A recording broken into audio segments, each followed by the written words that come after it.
Good morning friends, welcome again to Fresher classes. Today we discuss our further topic from the subject of inspection and quality control. तो जैसा कि हम लोग पिछली video में limit fit and tolerance को सारी चीज़ क्लियर कर चुके थे, तो आज हम लोग पढ़ेंगे अपना नया टॉपिक और अच्छे कॉन्सेप्ट के साथ, प्लानिंग ऑफ इंस्पेक्शन। देखिए फ्रेंड्स, कोई भी इंडस्ट्री हो या ऑर्गेनाइजेशन हो या फिर कहीं भी हो, तो हर चीज़ का एक प्लानिंग होना बहुत ज़रूरी है। चाहे हम कोई भी काम करें, अगर हम प्लानिंग के साथ काम नहीं करें तो हम वो काम सही से नहीं कर पाएंगे। ठीक है फ्रेंड्स, तो जैसे कि हम लोग इंस्पेक्शन करना है, अब आप क्वालिटी इंजीनियर बनने वाले हो, ठीक है, तो वहाँ पे हम जब इंस्पेक्शन करने जाते हैं तो सबसे पहले प्लानिंग किया जाता है कि कौन इंस्पेक्ट करेगा, कैसे करेगा, कब करेगा, क्या होगा, सारा चीज़ हम लोग यहाँ पे डिस्कस करते हैं। चलिए फ्रेंड्स, ठीक है, सबसे पहले when we work in organisation should we know the following terms. हम कोई भी काम कर रहे हैं, कोई भी इंडस्ट्री में है, ऑर्गेनाइजेशन में, तो हम सबसे पहले होना चाहिए, ये नॉलेज होना चाहिए कि हु टू इंस्पेक्ट, इंस्पेक्ट कौन करेगा। ठीक है, when we work on the industry और power we should always clear about the inspect और what the main purpose of inspection, यानी कि कौन इंस्पेक्ट करेगा, उसको नॉलेज है या नहीं है, ठीक है, उसका पर्पस क्या है, कास्टिंग को इंस्पेक्शन करना है, वेल्डिंग को इंस्पेक्शन करना है, या फिर कोई अदर चीज़ को इंस्पेक्शन करना है, तो कहाँ पे क्या है, किसको उसके बारे में नॉलेज है या नहीं, मटेरियल के बारे में नॉलेज है, कोई मटेरियल टेस्टिंग करना है, वो हार्ड है कि नहीं है, ब्रिटल है कि नहीं, तो वहाँ पे मशीन प्रॉपर हमारा अवेलेबल है कि नहीं उस चीज़ को टेस्ट करने के लिए। जैसा भी कोरोना वायरस है, तो साइंटिस्ट लोग लगे हुए हैं कि इसका एंटीडोट क्या होगा। तो हम लोग तो कोरोना वायरस के एंटीडोट नहीं बना सकते क्योंकि हम लोग के पास उतना नॉलेज नहीं है। ठीक है, तो जो जिसके बारे में जानता है वही उसके बारे में अच्छे से कर सकता है। तो साइंटिस्ट लोग अभी जो दवा बना रहे हैं क्योंकि उसके पास नॉलेज है, वो कर सकते हैं। तो हम लोग क्यों कर रहे हैं, क्योंकि हम चाहते हैं कि और कुछ बेहतर हो सके। तो यहाँ पे पहला क्या, वाई टू इंस्पेक्ट, हम इंस्पेक्शन क्यों करना चाहते हैं, तो हमारा सबसे ये क्लियर होना चाहिए कि हमारा मेन पर्पस क्या है। ठीक है, वाई टू इंस्पेक्ट, तो मेन पर्पस क्या है इंस्पेक्शन का, वो हमें क्लियर होना बहुत ज़रूरी है। ठीक है, सेकेंड आता है व्हाट टू इंस्पेक्ट, अब इंस्पेक्शन क्या करना है।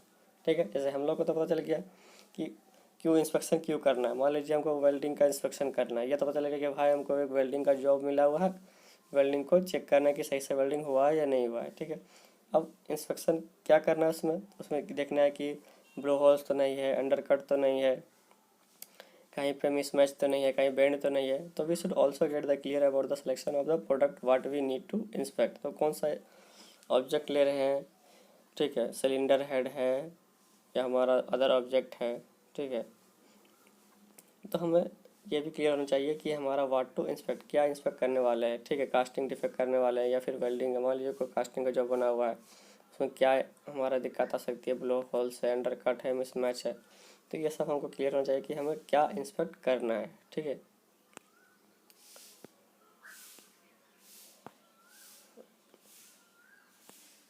नेक्स्ट क्वेश्चन आता है व्हेन टू इंस्पेक्ट, हम इंस्पेक्शन कब करते हैं। ठीक है, तो it is also considered in industry what is the timing of the inspection, should we inspect suddenly और इंस्पेक्ट आफ्टर सम टाइम। तो जब हम कोई भी काम करते हैं तो हमें प्रॉपर होना चाहिए सर कि वो इंस्पेक्शन कब करना है। ठीक है, अभी तुरंत करना है, अर्जेंट रिक्वायरमेंट है, डिमांड अभी तुरंत देना है, सप्लाई अभी करना है, या फिर थोड़ा देर बाद करना है, या एक दिन बाद करना है, सुबह करना है, दोपहर को करना है, ठीक है, या फिर इवनिंग में करना है। तो ये डिपेंड करता है कि हमारा रिक्वायरमेंट कैसा है, कितना जल्दी डिलीवरी करना है, तो उसके हिसाब से हम लोग इंस्पेक्शन करते हैं कब करना है। ठीक है, व्हेन टू इंस्पेक्ट। उसके बाद नेक्स्ट क्वेश्चन आता है हमारे सामने कि वेयर टू इंस्पेक्ट। अब यहाँ पे डिपेंड आता है कि हमारा इंस्पेक्शन तो पता चल गया कि वाई टू इंस्पेक्ट, हम क्यों करना चाह रहे हैं। ठीक है, क्यों करना चाह रहे हैं, अब कहाँ करना चाह रहे हैं, इसके बारे में भी नॉलेज होना बहुत ज़रूरी है कि हम कोई भी सामान इंडस्ट्री से उठा के घर में ला कर तो नहीं कर सकते हैं, क्योंकि बाहर तो गार्ड लाने नहीं देगा, गार्ड मार के भगा देगा, बोलेगा चोरी करके ले जा रहा है। ठीक है, तो यहाँ पे हमें we should also know about the proper place और station of the inspection, we should inspect at home at और at working station in other place. तो हमें यह भी क्लियर होना चाहिए कि अगर हम लोग पर्सनल चीज़ का इंस्पेक्शन कर रहे हैं तो अपने घर में करेंगे, कोई भी ऑफिस का काम कर रहे हैं तो ऑफिस में करेंगे। ठीक है, कोई भी इंडस्ट्री का काम करें तो इंडस्ट्री में, वर्किंग स्टेशन में करेंगे। तो यह भी क्लियर होना चाहिए कि वेयर टू इंस्पेक्ट, हम कहाँ करना है, क्या करना है, उसके बारे में हमें नॉलेज होना बहुत ज़रूरी है, तभी हम प्रॉपर इंस्पेक्शन कर पाएंगे। ठीक है फ्रेंड्स, नेक्स्ट आता है व्हाट मेथड ऑफ इंस्पेक्शन। ठीक है, अब मैं इंस्पेक्शन करना है तो हमें मेथड क्या अपनाना है। अगर बहुत ज़्यादा कॉम्प्लिकेटेड पार्ट है तो मशीन लगाएंगे, अगर बहुत नॉर्मल सिंपल सा है सिंपल सा क्रैक देखना है या फिर उसका स्मूथनेस देखना है, तो हम लोग क्या कहते हैं, छू के भी हल्का सा देख सकते हैं कि स्मूथ है या नहीं है। तो यह भी क्लियर होना चाहिए कि what method of inspection, method क्या है, विजुअली देखना है या फिर मशीन से देखना है, ठीक है, वर्नियर कैलिपर से चेक करना है, माइक्रोमीटर से चेक करना है, ठीक है। तो वो भी नॉलेज होना चाहिए कि हमें क्या चेक करना है, डाया चेक करना है उसका, या फिर रेडियस चेक करना है, डेप्थ चेक करना है, ठीक है।